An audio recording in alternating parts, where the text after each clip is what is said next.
जी जितनी दुआएं, जितनी सम्मान, जितना प्यार मुझे पूरे देश से मिला है, मैं सही में इतना एक्सपेक्ट नहीं कर रही थी। हम्म। जी देखिए, जब लोग मेरी स्टोरी सुनते हैं तो वो एक बहुत ही कंट्रास्टिंग पिक्चर दिखाती है कि पहले मॉडलिंग, फिर उसके बाद पढ़ाई, उससे पहले भी स्टूडियस बच्ची थी मैं। लेकिन वो ये नहीं समझते कि इस सब के पीछे जो बेसिक मेरा वैल्यू सिस्टम है, जो मुझे मेरे परिवार से संस्कार मिले हैं, वो सेम है। हम्म। तो मैं किसी भी फील्ड में जाऊं, कुछ भी करूं, हम्म। अल्टीमेट एम है कि पूरे डेडिकेशन के साथ, पूरे डिसिप्लिन के साथ करूं। हम्म। एंड क्योंकि मेरा डिफेंस बैकग्राउंड है, तो ये पूरा जो आइडिया है सर्विस बिफोर सेल्फ का, हाँ।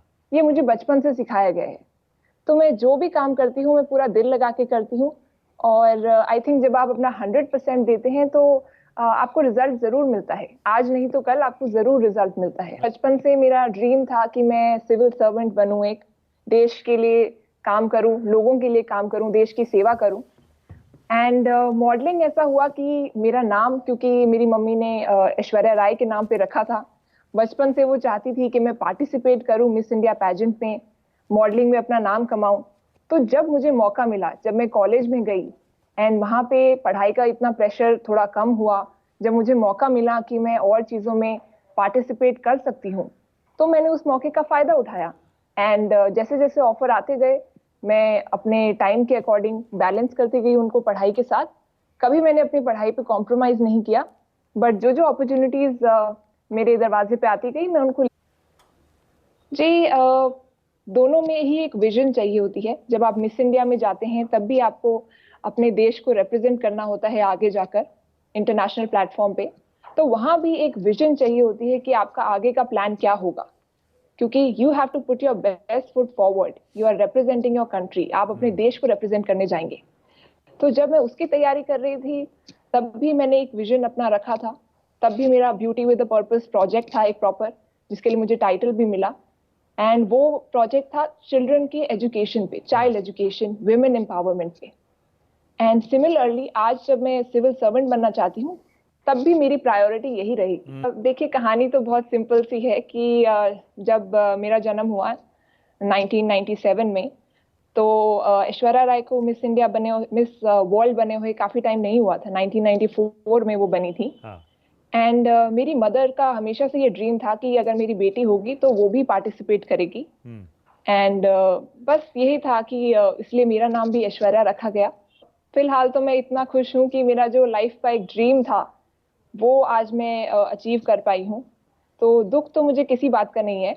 हाँ, ये है कि मॉडलिंग मेरी हॉबी थी एंड मैंने कुछ दिन तक की, जब तक मैं उसको एंजॉय करती रही। But at the same time जो आपका अल्टीमेट काम है, वही आपका पैशन होता है। हम्म। तो अब मेरा काम है कि देश की सेवा करूं, अपने जिस भी सर्विस, जो भी सर्विस मुझे मिले, उसे ज्वाइन करके अच्छे से ट्रेनिंग लूं और लोगों के लिए जितना हो सके उतना। नहीं नहीं, ऐसा कुछ नहीं है। मम्मा तो हमेशा से मैं जो भी करना चाहती हूँ उसमें सपोर्टिव है। ऐसा कोई प्रेशर नहीं था मुझ पे कि आपको पार्टिसिपेट करना ही है। लेकिन ये था कि उनका एक सपना था, वो मैंने पार्टिसिपेट किया। मैं जीत तो नहीं पाई, लेकिन ये है कि मॉडलिंग में मैंने अपना काफी नाम कमाया, क्योंकि वहां पे मुझे लोगों ने नोटिस किया। तो I think she would be happy. Pageant में तो सिर्फ एक लड़की जीतती है, लेकिन ये जर्नी सभी लड़कियों के लिए बहुत ही ब्यूटीफुल होती है। 21 फाइनलिस्ट सिलेक्ट होती हैं और सबकी अपनी अपनी एक जर्नी होती है। हम्म। एंड ये एक ऐसा कंपटीशन है जो ना सिर्फ आपको एक क्राउन दिलाता है, बल्कि जो नहीं जीतते उनको भी एक बहुत बड़ा ये प्लेटफॉर्म है जो उन्हें कॉन्फिडेंस देता है हम्म। कि जिस भी फील्ड में वो जाएं, वो कॉन्फिडेंस उनको झलकता है। तो अगर मैं आज एक सिविल सर्वेंट बनने वाली हूँ या मैंने यूपीएससी का इंटरव्यू दिया, तो कहीं ना कहीं वो जो कॉन्फिडेंस मैंने अपने पेजेंट डेज में सीखा था, जो सेल्फ कॉन्फिडेंस, सेल्फ बिलीव वाली जो वैल्यूज जो मेरे साथ थी, वो कहीं ना कहीं तो काम आई ही। तो यूपीएससी मैंने मेंस का जब रिजल्ट आया, उसके बाद बहुत से लोग अलग अलग मॉक इंटरव्यूज देते हैं। तो मेरे भी मन में आया कि शायद मैं मॉक इंटरव्यू दूं। मैंने एक मॉक इंटरव्यू दिया, लेकिन उन्होंने मुझे बोला कि आप और इंटरव्यूज मत दीजिए, आप ओरिजिनल रहिए, क्योंकि आप जैसी हैं ठीक हैं, कुछ चेंज करने की जरूरत नहीं है। हाँ। तो उसकी भी तैयारी मैंने एक तरह से पूरी घर पे ही की। तो आप समझ लीजिए कि मेरी पूरी यूपीएससी जर्नी मैंने अपने घर पे बैठ के ही की है। एंड आई थिंक एक बहुत स्ट्रांग मैसेज जाता है कि यूपीएससी एक ऐसा एग्जाम है जिसको आप दुनिया के या आई वुड से देश के किसी भी कोने में बैठ के आप तैयारी कर सकते हैं। ये इतना इंक्लूसिव एग्जाम है कि हर क्षेत्र से, हर जगह के लोग, किसी भी घर के लोग इसमें पार्टिसिपेट कर सकते हैं, ये एग्जाम दे सकते हैं एंड इसमें सफलता भी ला सकते हैं। देखिए, यूपीएससी का interview is called a personality test. तो आपकी नॉलेज तो ऑलरेडी टेस्ट हो चुकी है, आपका प्रीलिम है, मेंस है, उसमें आपकी नॉलेज पूरी तरह से चेक हो चुकी है।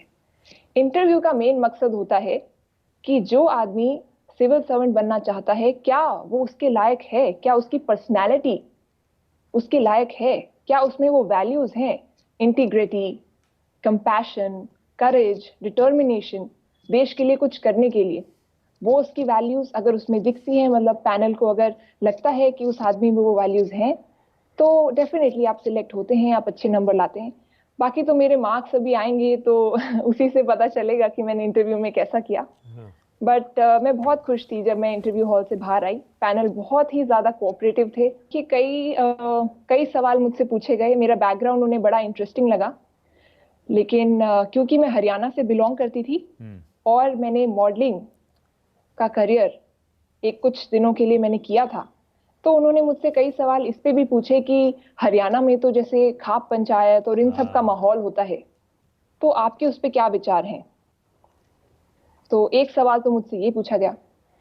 बाकी मेरे इकोनॉमिक्स बैकग्राउंड है, मैंने एसआरसीसी से इकोनॉमिक्स ऑनर्स की है, तो उससे मुझसे बहुत सवाल पूछे गए कि इंफ्रास्ट्रक्चर के लिए आपकी प्रायोरिटी क्या होगी, अगर आपको यूएस और इंडिया की ट्रेड डील करानी है तो आप किस किस चीजों को फोकस करेंगे। तो इस तरह के कई सवाल मुझसे पूछे गए। एजुकेशन पॉलिसी पे मुझसे बहुत सवाल पूछे गए कि अगर आपको एचआरडी मिनिस्टर बना दें तो आप कैसे एजुकेशन पॉलिसी को पूरा फ्रेम करेंगी। तो इस तरह के मुझसे सवाल पूछे गए जो कहीं ना कहीं मेरे बैकग्राउंड से रिलेटेड नहीं थे। क्योंकि मेरा मॉडलिंग का बैकग्राउंड था, ये तो उन्हें पता चल ही गया, लेकिन वो उसके बियॉन्ड देखना चाहते थे कि मेरी ओरिजिनल पर्सनालिटी क्या है। तो यूपीएससी इंटरव्यू में आपका किसी भी बैकग्राउंड से आप आए, मेडिकल, इंजीनियर या किसी भी बैकग्राउंड से, उनका अल्टीमेट एम ये है कि आगे आप किस तरह से इस इंस्टीट्यूशन में घुल मिल। हॉबीज तो मेरी बहुत सारी हैं, लेकिन एक पर्टिकुलर हॉबी जो मैं अभी सोच सकती हूँ वो ये है कि मैंने बचपन में कथक डांस सीखने की कोशिश की थी। 1-2 साल मैंने सीखा, फिर वो छूट गया बिकॉज मेरे फादर डिफेंस में हैं, हम लोग शिफ्ट करते रहते हैं। तो अगर कभी मौका मिला तो मैं वो जरूर ट्रेनिंग पूरी करना चाहूंगी क्लासिकल इंडियन डांस की। फेवरेट फिल्म मेरी, अगर आप बॉलीवुड की बात करें तो मेरी फेवरेट फिल्म 3 इडियट्स है। बहुत सालों से मुझे ये फिल्म इतनी पसंद है, जब भी ये टीवी पे आती है मैं जरूर देखती हूँ, बिकॉज ऑल इज वेल का जो फंडा है, आई थिंक वो सब सिचुएशंस के लिए वैलिड है। गाने सुनने का शौक है, बाकी मेरी आवाज तो इतनी सुरीली तो नहीं है कि मैं अच्छे से गा पाऊं, लेकिन हाँ, गाने मुझे बहुत अच्छे लगते हैं। किशोर कुमार के गाने बहुत अच्छे लगते हैं। तो अभी इस मोमेंट के लिए तो मेरे दिमाग में एक ही गाना आ रहा है, तो वो मैं कोशिश करती हूँ। आने वाला पल जाने वाला है, हो सके तो इसमें जिंदगी बिता दो, पल जो ये जाने वाला है।